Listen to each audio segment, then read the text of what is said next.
Hello, good evening, and welcome to tonight's edition of The Probe. My name is Carlos Kaloni. We are live on DSTV, Channel 421, GoTV 125, on all social media platforms, on Joy 99.7 FM, Love 99.5 FM in Kumasi, and all our affiliates across the country, as well as myjoyonline.com. Tonight, we turn our attention to the New Patriotic Party's frantic restructuring drive after its crashing 2024 electoral defeat, an outcome that handed the governing NDC an overwhelming parliamentary supermajority and sent the NPP into its most introspective moment since 1992. Following that loss, the party commissioned the Professor Mike Okwe Committee to dissect the factors behind the unprecedented setback. While its findings remain under lock and key, the NPP has since rolled out sweeping internal reforms. Chief among them, though, is the decision to hold its flag bearer election ahead of the national executive polls.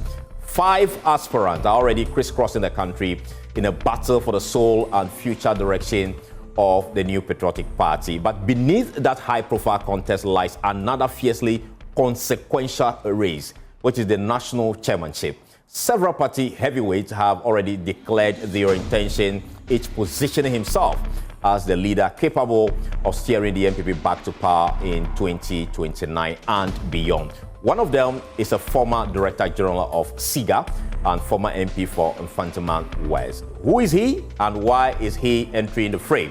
What does he bring to the table anyway? And how does he plan to engineer the NPP's return to government in 2029? Before we get into his vision for the party, let me take you through a brief history of the NPP's chairmanship evolution from 1992 to today, where we are. And you see there on your screen the NPP chairmanship history, chairman since 1992. You will recall that in 1992, former President then Nana Akufo-Addo was the chairman of the party from 1992 to 1998. The elections result under his watch as chairman. He lost 2 major elections. That was in 1992 and 1996. Then came Samuel Odoi Sykes. He took over from Nana Akufo-Addo in 1998 to 2001. And he managed to win 1 election for the NPP. That was somewhere in 2000 when J. Kufuor first became president. After Odoi Sykes came Haruna Iseku from 2001 all the way to 2005. And he also managed to win 1 for the NPP. After him came Peter McMenu from 2005 to 2010. Unfortunately, under his watch, the NPP lost the election. And then came Jake Obichebi-Lamte from 2010 to 2014. Unfortunately for him also, he also lost the election for the NPP. Then Paul Afoko was elected in 2014, and he served barely about a year thereabout, and he got suspended. So he did not take the NPP into any major election. So we cannot say whether he lost an election or won one for the NPP. And when he was suspended, Freddie Blay came into the picture because I think Freddie Blay was his deputy and was acting. And then from 2015 to 2022, Freddie Blay did a wonderful job. He won 2 main elections for the NPP. Now, after Freddie Blay came the gentleman you see on the screen, Stephen Ayenso in team. He's been the national chairman since 2022. Before then, he was national vice chair from 2001 all the way to 2005. He also contested for national chairmanship 4 times without success. And he's currently he's on a temporary break due to illness. So he's not as active as we used to see him. Now, let's move on. As we speak today, 7 heavyweights, stalwart of the NPP, have declared their intention to contest the position as chairman of the party. Let's go through them and see. You see there on your screen, Paul Afoko also declared his intention, and the NPP's Ashanti Regional Chairman Bernard Entwibo-Esiako also declared his intention to lead the party as its chairman. Then former General Secretary of the party, John Bwedu, also declared his intention, as well as former Energy Minister Boakye Jacob. He also declared his intention that he will be contesting. Let's look at the others who are also declaring their intention. You see Sammy Crab there, a former national executive of the NPP. He also declared his intention, as well as David Kankam-Bwedu also has also declared his intention. And then we have Stephen Asamoah-Boateng. He has also declared his intention. So these are 7 gallant men we've been able to, put together based on media monitoring and what they've been saying on their social media platform, the statement they've released and all that. Now let's get to Stephen Asamoah-Boateng and get to know him better. He is 67 years and he's mainly a politician. Of course, he's also an administrator, we know that. And let's go through his profile more and see more about his education. Stephen Asamoah-Boateng attended Konongo Odumase SHS. He holds a first degree in business administration from the University of Ghana. He also holds a master's degree in business administration from Henley Management College in Oxfordshire in the United Kingdom. Now let's look at his career. He is an administration and marketing consultant and American Medical System UK. He is a business advisor, Royal Borough of Kensington in the UK. He is also a store assistant, Ghana Medical Stores in Kumasi. These were some of the roles he played in his career. Now let's look at his political offices he has held. Now, we know he's a former MP for Infanteman West from 2004 to 2008. He is also a former minister, local government, rural development and environment, and as well as former minister of information and national orientation under J. Kufuor. I think that happened in J. Kufuor's second term. Now, let's go on with his political offices he held. He's also a former Deputy Minister of Information and a former Director General of SIGA in 2019. That happened under former President Akufo-Addo. And then he is also a former Minister, Chieftaincy and Religious Affairs, somewhere in 2023. Well, so that's Stephen Asamoah-Boateng for you, and he is my guest tonight here on The Probe. You are welcome to The Probe. Right, so when I return, we'll delve into the conversation. Stay with us. Welcome back, and thank you so much for staying with us here on The Probe. And the man in the hot seat tonight is Stephen Asamoah-Boateng. He's a former Minister of State, and he's already smiling. Great to see you. You're always looking very young. What's the secret? It's the grace of God. And I also look after myself very well. Yeah. Whenever I can, I do a morning walk. Wow. An average of about 8 kilometers or about 16 kilometers on the weekends. And I watch. You do that every week? Yes, every day if I can. The weekends when I don't rush to anywhere, I do about 16. Wow, because you don't look 67. God has been good to me. Interesting, though. God has been good to me. Why? Right. So I want us to start the conversation from SIGA. You did some wonderful work there. But tell us, at what stage did you leave SIGA? Thank you very much, and thank the viewers too. But Carlos, you made some few stuff on the chronology of the chairmanship of the party. Just take you back. We started with BJ Darocha. Okay. It wasn't another Danko Akufo-Addo. So okay. BJ Darocha, who was the chairman in 1992 when Adu Wahin contested, and we lost the presidential. Actually, we were cheated.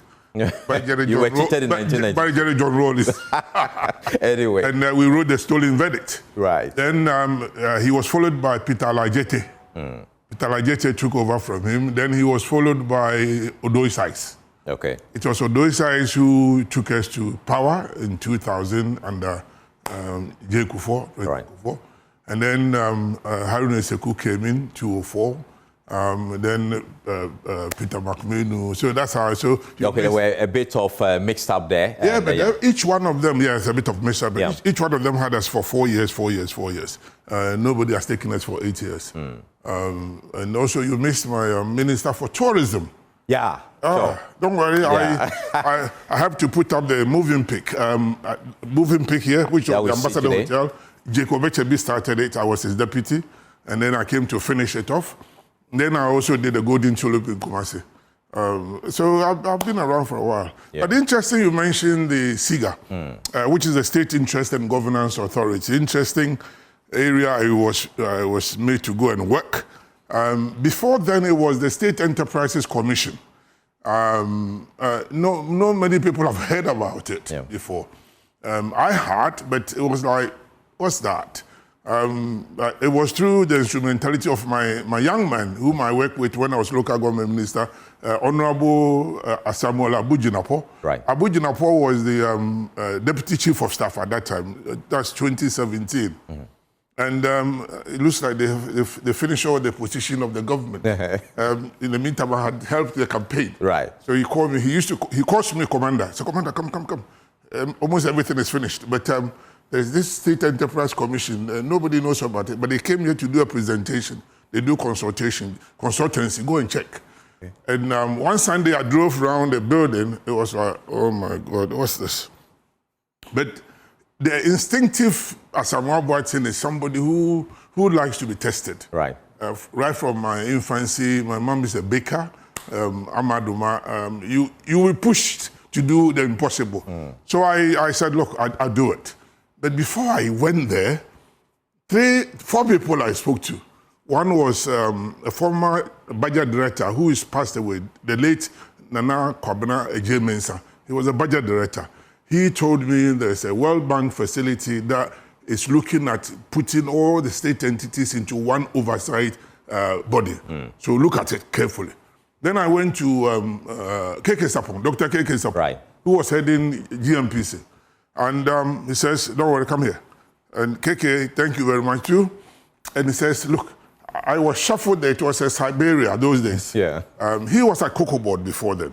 And Chairman Rawlings pushed him to a Siberia, deputy to the executive director then, State Enterprise.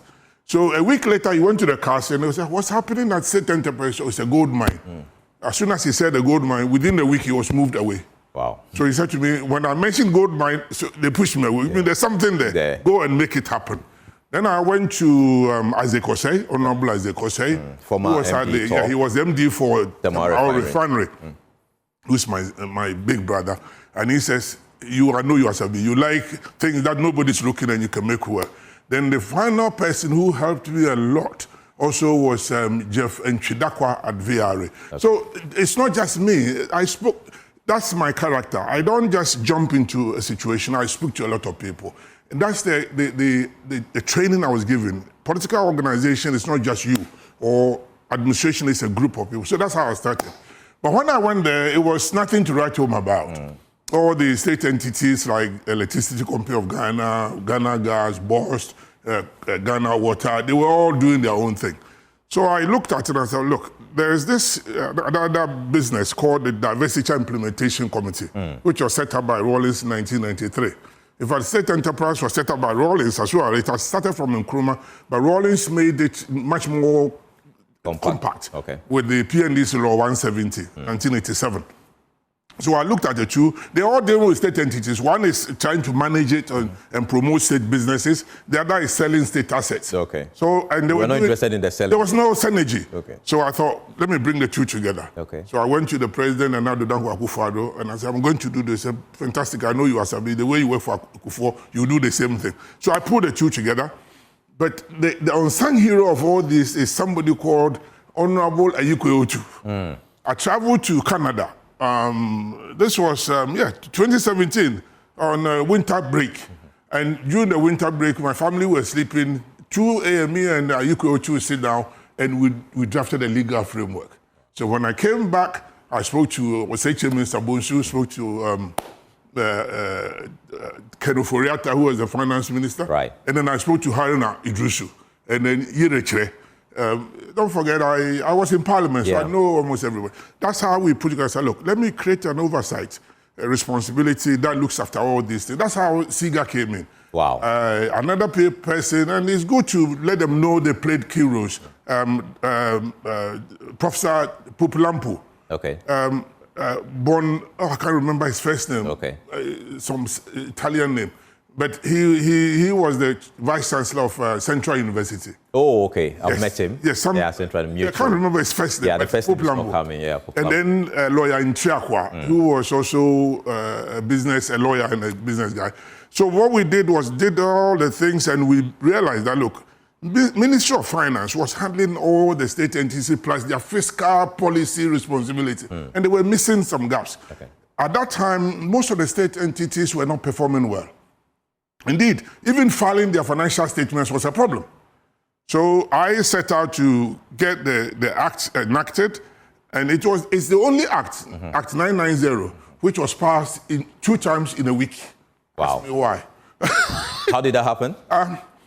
Well, the Ministry of Finance were intransigent. They didn't want to let go the shareholding of the government. Right. See, they were holding the shares, but they couldn't keep an eye on their performances. And you need somebody who promotes government's business and make sure they're efficient, profitable, and also effective to work. And so I went to Ken Oforiatta and I said, "Sir, you're doing," and he was my younger brother because I knew his father, John Oforiatta, and they were proving difficult. Okay. I took it to Parliament. The shareholding capacity had been given to SIGA, and that day they all arrived from Ministry of Finance and threw it away. So I went to Harry Nedrusu. Thank you, Harry Nedrusu. They are all my brothers. Yeah. In politics, you got to reach to the other side. So Harry Nedrusu and I and Chairmanship worked again, and then I went to the president. I said, "Mr. President, this is not the bill I took to Parliament. It's been changed." And so Mr. President went to Cabinet and insisted that it's what Asabi wants is what we get. Nice one. So the President was very back. So SIGA is more like your baby. It's my baby. I worked it out, but it's a collaboration of a lot of people, as I've mentioned. Yeah. But as I said to you, at that time, only 6 entities were filing financial statements. Only 6. By the time you left, how many? By the time I left, it was 79. 79. And by the time when I went in, we didn't know the list of state entities in Ghana.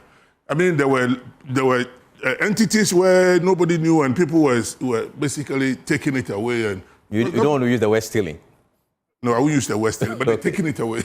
Okay, right. Okay. So I did the compilation, and we had at that time 175, of which 53 was the SOE, the state-owned enterprises, and about 40-something was about the joint venture companies. Okay. Then we had other state entities. And that became, so we had a complete list. And that's good for us because we need to know what we have so we can manage it. Right. And when I was leaving, we also had what we call, there were key performance indicators that I had to measure them. One of them was the signing of performance contracts. Okay. Because they were left there, nobody was checking them. So I made sure that they signed performance contracts. Prior to my going there as a State Enterprise Commission, they had only 18 entities signing it. But when I was leaving, there was about 74 signing it. And 78 were filing 79 were filing their state financial statement. Right. Those who were not filing it, because it must be audited. But those who were not getting audited financial statement, I make sure they gave me the management accounts. Okay. As for management accounts, you have it. So give it to me. Yeah. And so some wonderful work there. But some are asking, your contract with SIGA was not renewed. I come to that. Reasons for that. But interestingly, whilst I was doing that, I also put together what I call the Chamber of CEOs. Okay. See, because once you start getting them to perform and monitoring them and oversight supervision and doing the corporate governance, which was also one aspect of it, because governance problems existed. The board, in relation to the executives, were not very well straightened, and I got them in tune.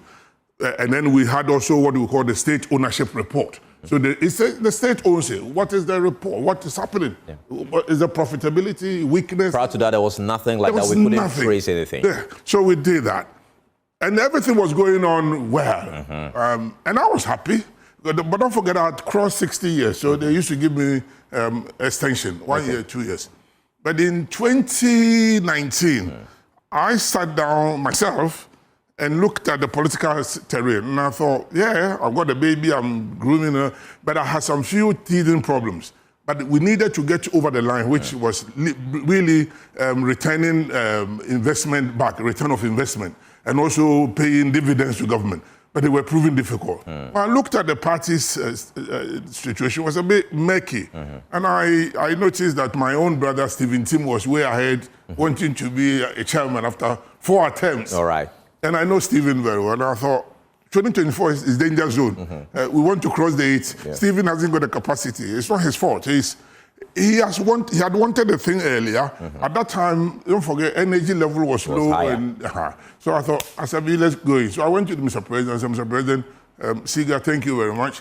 My contract ended on the 17th of December, 2021. And I said, 2021, Mr. President, I'm going out. I want to be the chairman of the party. I said, excuse me, what's wrong? I said, but there's a bigger picture than the SIGA. If we lose power, SIGA is of no use to us. Okay. Let me go for the party. That's how I left. Wow. So I wasn't pushed out. I was like, I had to make a decision in the bigger interest of the party. Okay. This is me. So you've made some impact for the country, from tourism ministry, information, all the way to SIGA and all that. When we come back, we want to see how that can be replicated in the position you want to, where you want to become chairman of the NPP and all that. You're still watching The Probe with me, Carlos Kaloni. We'll take a short break. We'll return and delve deeper into the conversation. Stay with us. Welcome back to The Probe, and we still have Stephen Asamoah-Boateng in studio. So briefly, how do you see SIGA today making any impact, contributing to our economy? I think so. It's a major institution now, to the extent that the current chief of staff, Julius Debra, when he was inaugurating the board of SIGA, said that if there was any state institution he would like to work in, it's SIGA. I'm yet to contact him. Why SIGA? But interestingly, when they appointed the now Director General of SIGA, Professor Pesa White, I saw a lot of calls on my phone. I didn't know who he was. One day I called back, and I said, Stephen, Asabi. I said, who are you, Pesa White? And the name rang somewhere. Yeah. But I thought, former parliamentary candidate. I said, NDC. He said, yes. Why are you looking for? He says, I've spoken to almost everybody. I've been asked to go and act as, or become the acting Director General. Everybody tells me, if I don't speak to you, there's no way I can succeed. Yeah. So I met him over 2 hours. I gave him the rundown, and he was very happy. Since then, I've spoken to him twice, and he's happy with it. Okay. And I left him, and I left the subsequent Director Generals, Edward Watson and John Bodu, who is also trying to contest. Yeah. He's my young man. I trained him as well. But I left them with a competent staff. Okay. Very good staff, and Pesa has kept them, and they are doing well. It's not the same tempo I was handling, but that's me. My character is... You think the tempo at SIGA has gone down a bit? I think so. I think it's gone down. But it's not just his fault or the Director General. It's the Ghanaian attitude that we should put to the business of government. These are government businesses, commercial entities. That is supposed to bring us revenue. That's also supposed to pay dividend. Right. That's also supposed to employ the youth, and they're not doing that. So 2 things left they have to do. It's employ the youth, because the youth unemployment is one of our major problems in Ghana. In fact, I classify it as a security threat. I mean, if you saw the recruitment of the military at Elwak, that alone should tell you we are sitting on a time bomb. So we should find something to employ the young people, maybe not in government ministries or agencies, but most importantly, find the avenue to support them. Okay. They want to be entrepreneurs, set up an incubation center. Don't let them pay rent for about 6 months, and then they pay when they make profit. And even their own rent, private rent. So there's some few things that we have to do. Then also is paying dividend. Because you perform, you have to bring something back. So those are the outstanding water. But really, and another Dankwa Akufo-Addo also commended me before I left. He gave me a lot of commendation. And when I left, I thought, I went for the chairman, I didn't succeed. I didn't succeed. Yeah. Anyway, so why do you want to lead the NPP? What is the gap in there that you want to fix? For me, people think it's an ambition or it's a position. That's not me. It's a job. It's a job that needs to be done to fulfill the party's ambition of taking political power and serving the people of Ghana. I've grown up to be somebody who serves the public. That's public service. What is wrong with NPP's leadership currently? At the moment, we seem not to have a proper leadership. The chairman is not feeling well, and he's not working because of illness or ill health, and anybody can be sick, so he's excused. But without a chairman, we are left with a gap of the secretaries and the organizers, and naturally the first vice should have stepped in, and he did, but sometimes it's your character, your stature. It tells a story, and it stamps the authority, and also bring everybody together. You believe the NPP is going through a leadership crisis? I think so. I think so. It's obvious. It's obvious that if you look at the way sometimes we talk, the direction is not there, and discipline, it's almost disappeared. And I am a disciplinarian. But not only that, I'm a team player. I bring people together. My natural positive thing is to organize. I remember when I had an engagement with Jerry John Rawlings. I served him as a cocoa evacuation coordinator, if you know, when I was a student leader. But then he misbehaved, so Rawlings misbehaved. Yeah, oh, he misbehaved. Anyway. Rawlings and I had an argument, and we basically fought. And then he drove me out of Ghana. So I went into exile. But my key positives is to organize. I organize people, I put people together, and I recognize everybody's capacity. You think the current crop of leadership of the NPP is not doing that now? Two things is happening now. Don't forget, we don't have a chairman because of ill health, so there's a vacuum. But not only that, when you lose a general election as heavy as we did, it sends a bit of depression down the spine of the party. And I felt it, everybody felt it. I mean, when we set up the Michael Quay committee, Uncle Michael Quay is like my big brother. So I was very close to him. Most of the things that they wrote, I'm privy to some of them. And it was clear that we needed a center that holds, and the chairman that has the mandate to create a new disciplinary group, and everybody plays to the rules of the game as a group. So I think there's a problem after losing elections. So we're all we're in a shell shock. Maybe we're not coming out. You know, I was in a shell shock for about 5 months. Oh. We never expected it. I, for once, did not expect that. Well, it was election is 50-50. Was it the margin or? The margin. The reason why I was leaving SIGA and looking at 2024 and came for the chairmanship race was the danger. I could see breaking the 8 wasn't easy. Yes, we said it, but you have to do something extraordinary. Ghanaians have got used to the 8-term. You think the leadership contributed to that loss? In a way? I believe so. I believe so. If it wasn't, we wouldn't have lost. What didn't they do right? It's a structure.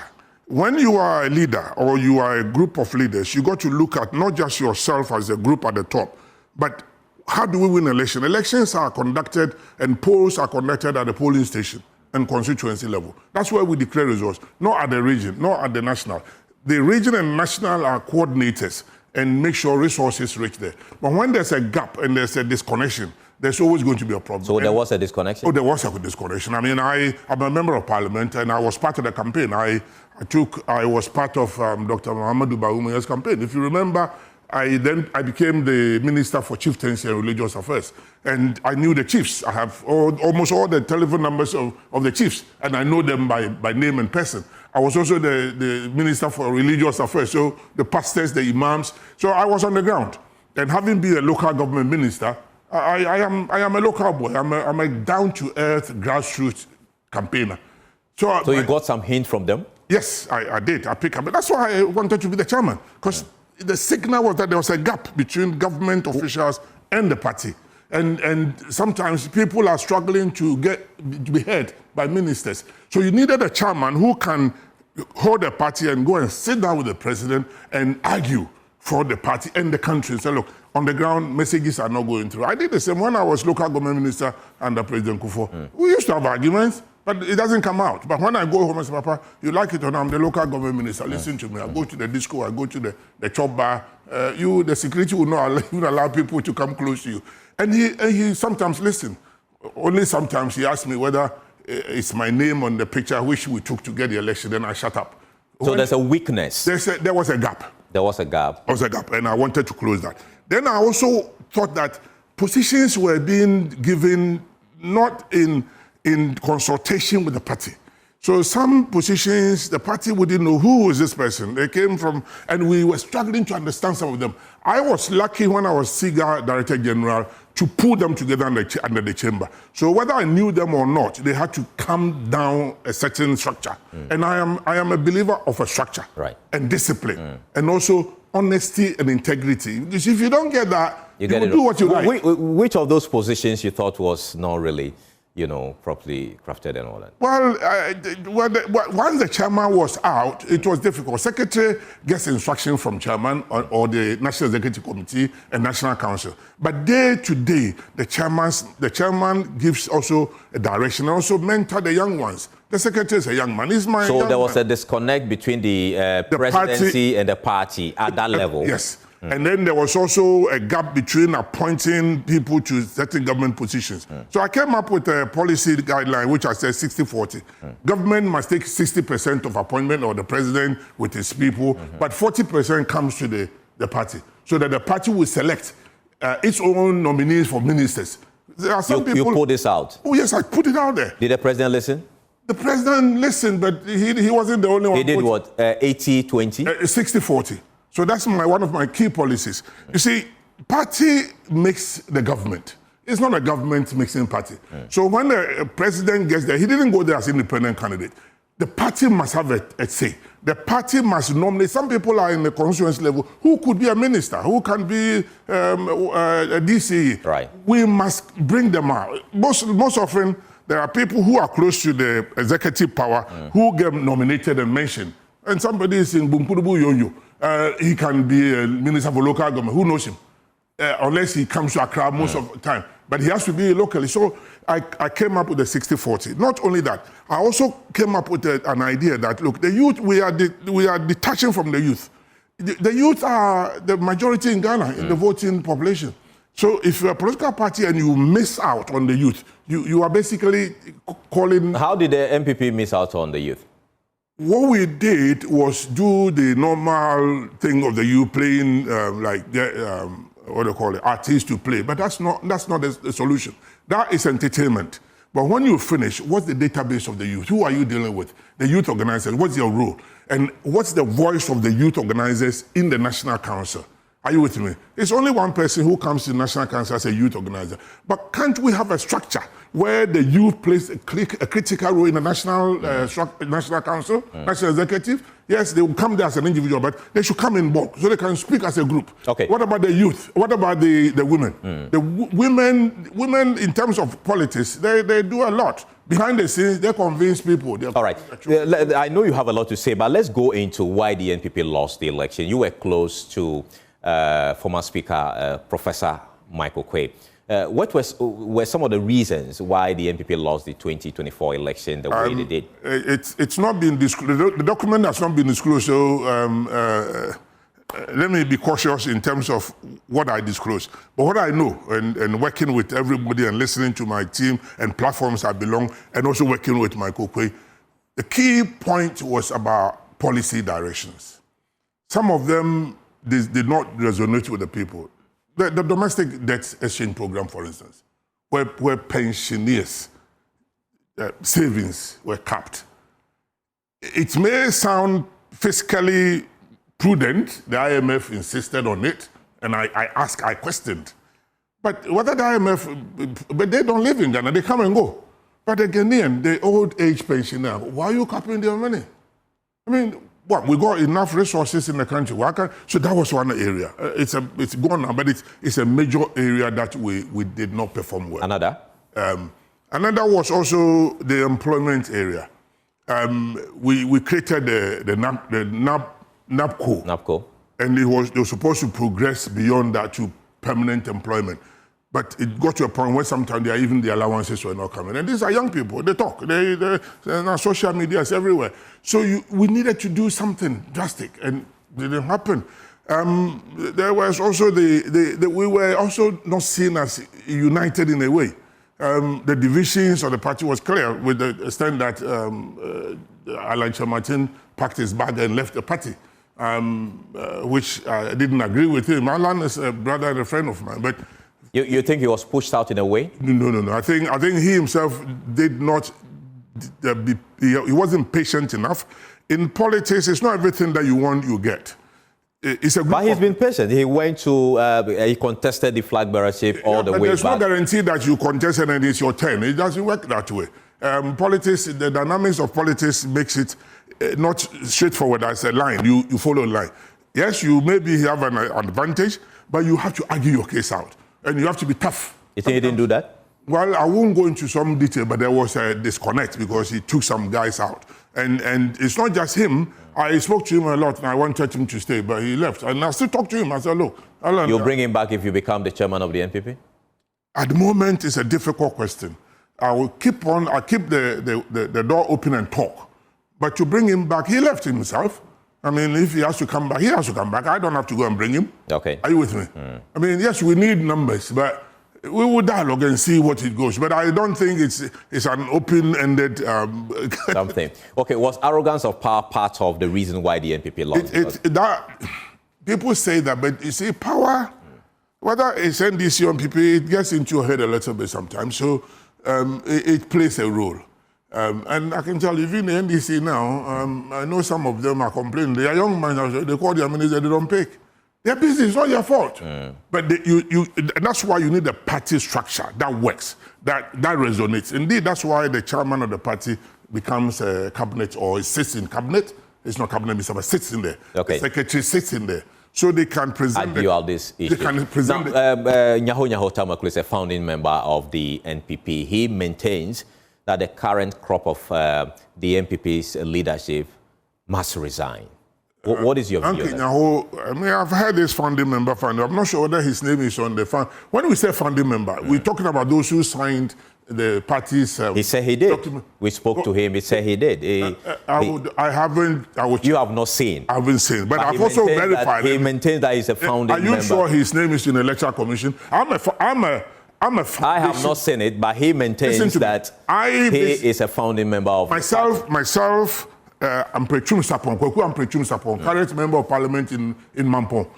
Honorable S.K. Buafo, Ambassador J. Bewia. We were in London. In the revolution days, we formed the United Progress Party and actually brought the first kind of big funding for the party back home. Then there was no party. We had not lifted the party, the ban. So you are a founding member of NPP? Well, you see, the founding member is a technical term. I am not a founding member because my name was not on the list that was sent to electoral committee. Okay. I was in London. But you played some roles prior to... So when you talk of foundation, yes, we're the foundation members. So, but Nyaho Tamakulu, I think is maybe a foundation member. He was in London with me.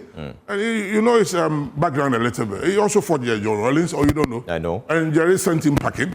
And so I know Uncle. I go to his house. Okay. So apart from his opinion, do you think the current crop of the NPP leadership must be maintained, or after we lost, I put out a paper to the Michael Quay committee, and my suggestion was that the current crop, after seeing through that heavy defeat, should have just basically shifted.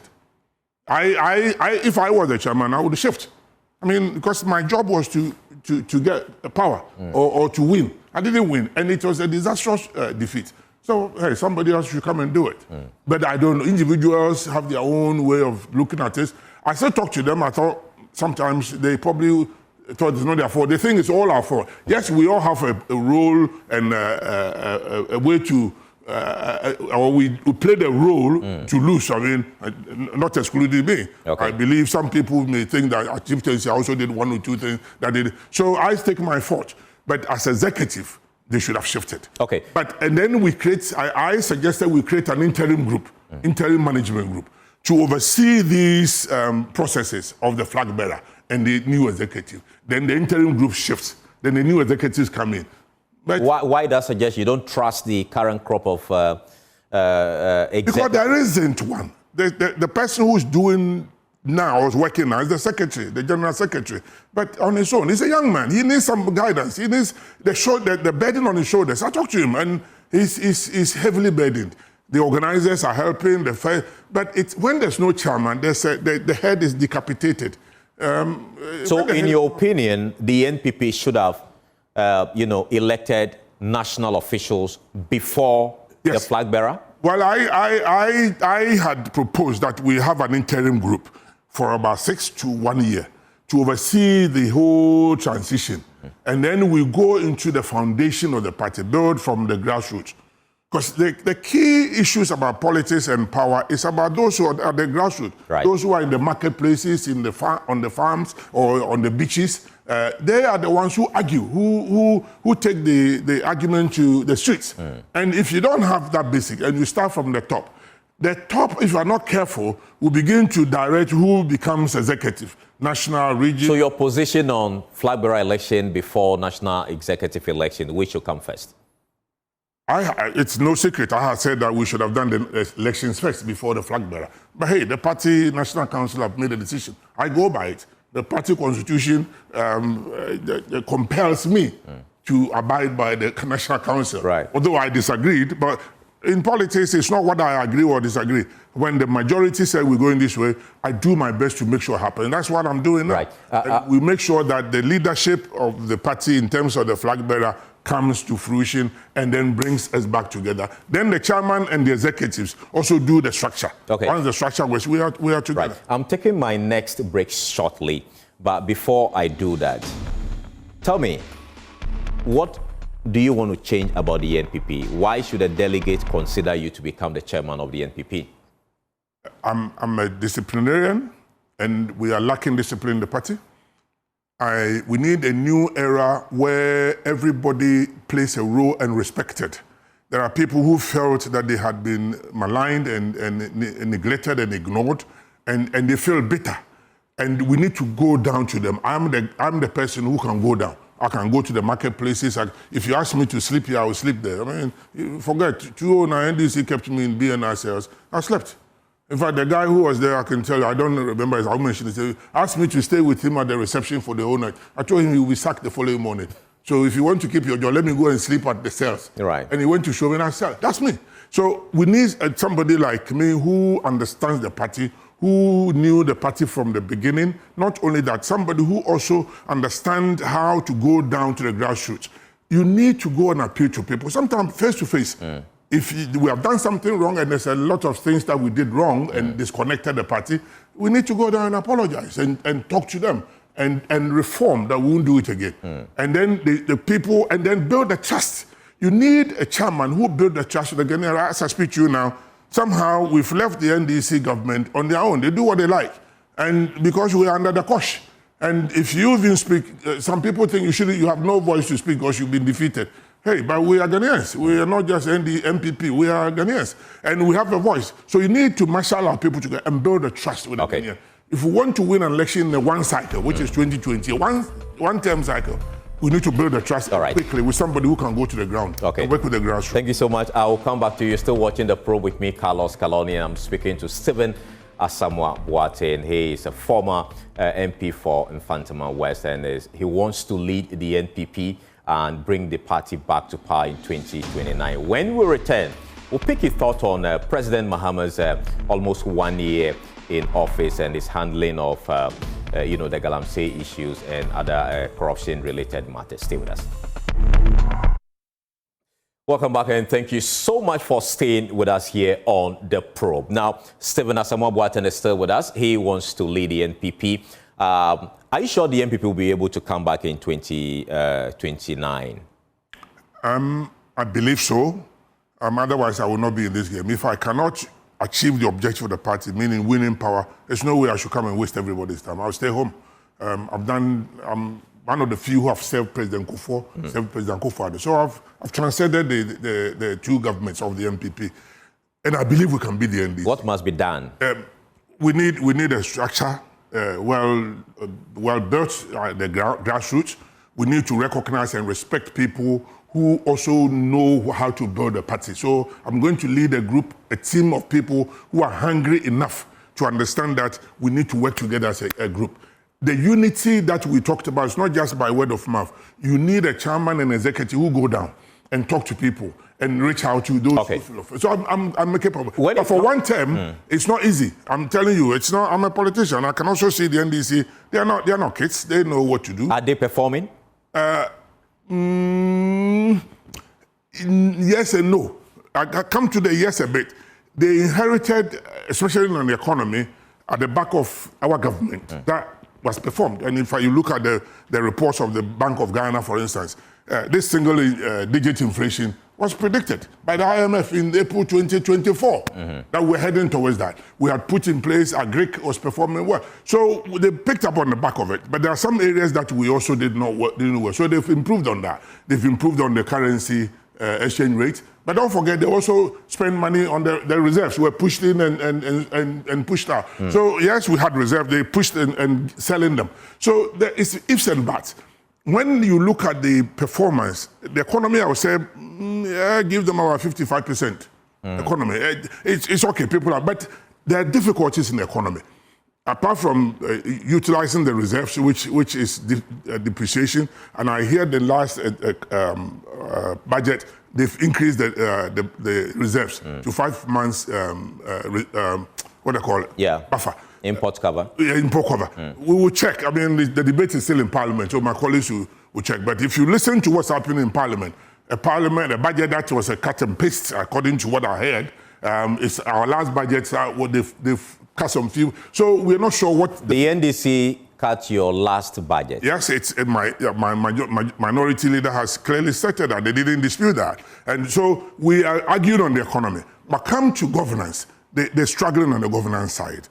They trying to be everything to everybody, be happy with everybody. And the so-called neutrals, which we thought, they've jumped on board to the NDC. Who are those neutrals you thought have jumped on board? Some of the NGOs and the civil society organizations. I won't name names. Okay. They're all my friends. So we argue.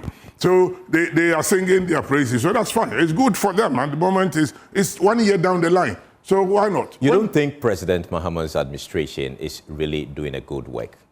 Generally, he's a good guy. I mean, there's no problem with that. He's a good guy. He doesn't want to go to the extreme end of everything. So that's a leader. He's doing that.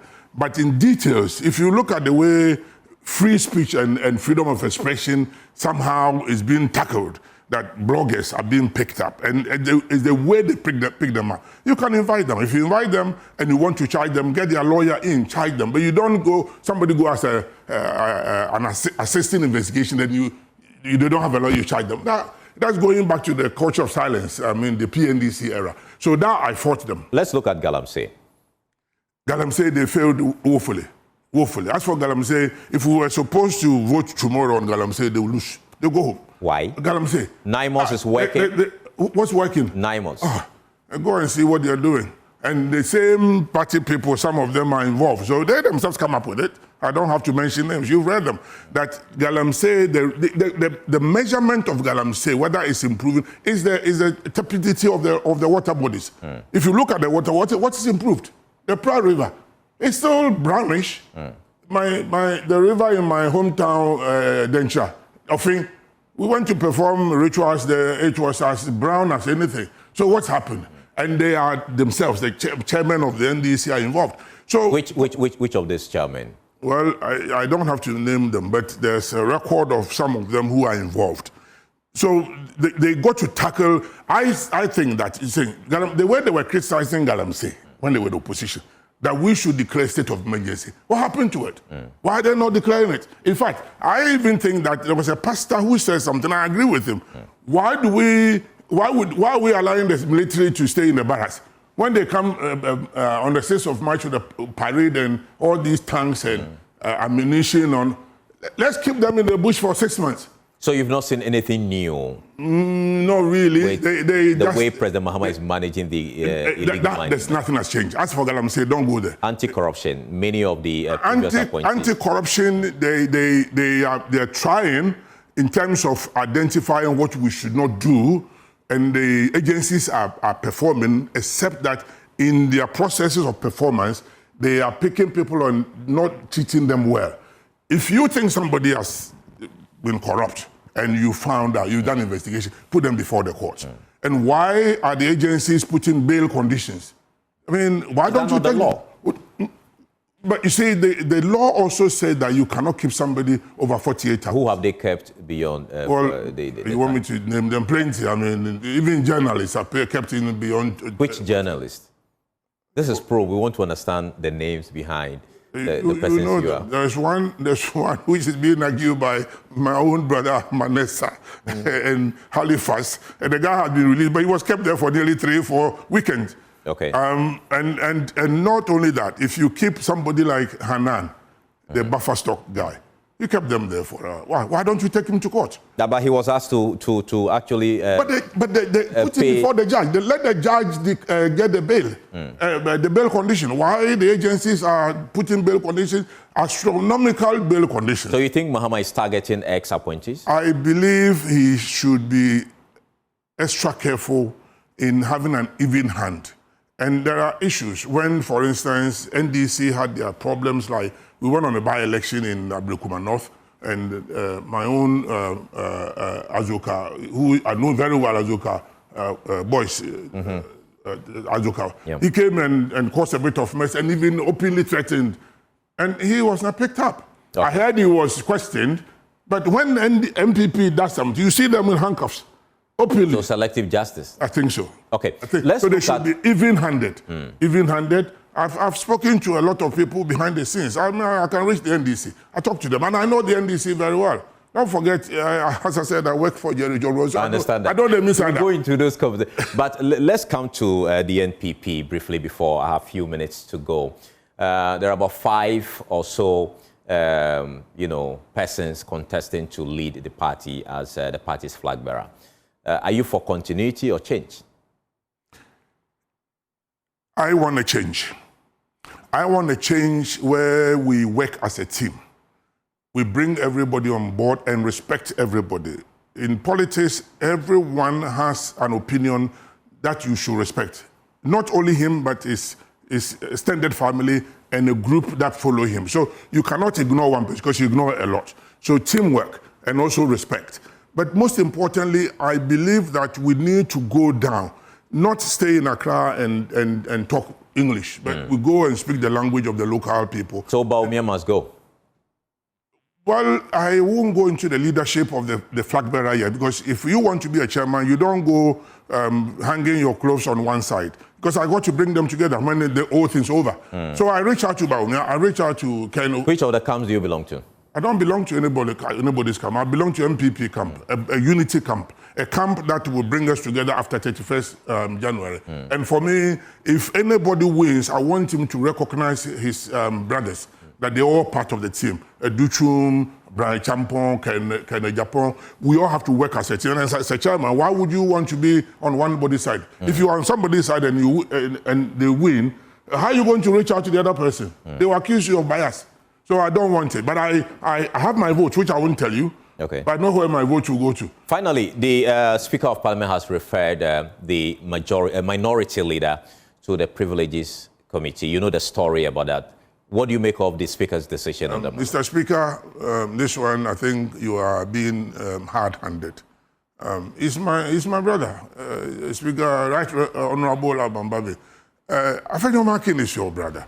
Why are you referring to on what? There are a lot of things that Afenyo is bringing onto the table. In fact, Afenyo even referred to his leadership as the minority group in Kufuor's town. And he rejected it, that you shouldn't compare himself. So at the end of the day, the Speaker must be soft. He must look at the both sides. Okay, all right. Thank you so much, Stephen Asamoah-Boateng, for speaking to us here on the probe. And I've been speaking to Stephen Asamoah-Boateng. He is vying to lead the NPP into the 2028 election as the party's national chairman. Thank you so much for watching. My name is Carlos Caloni. Bye-bye.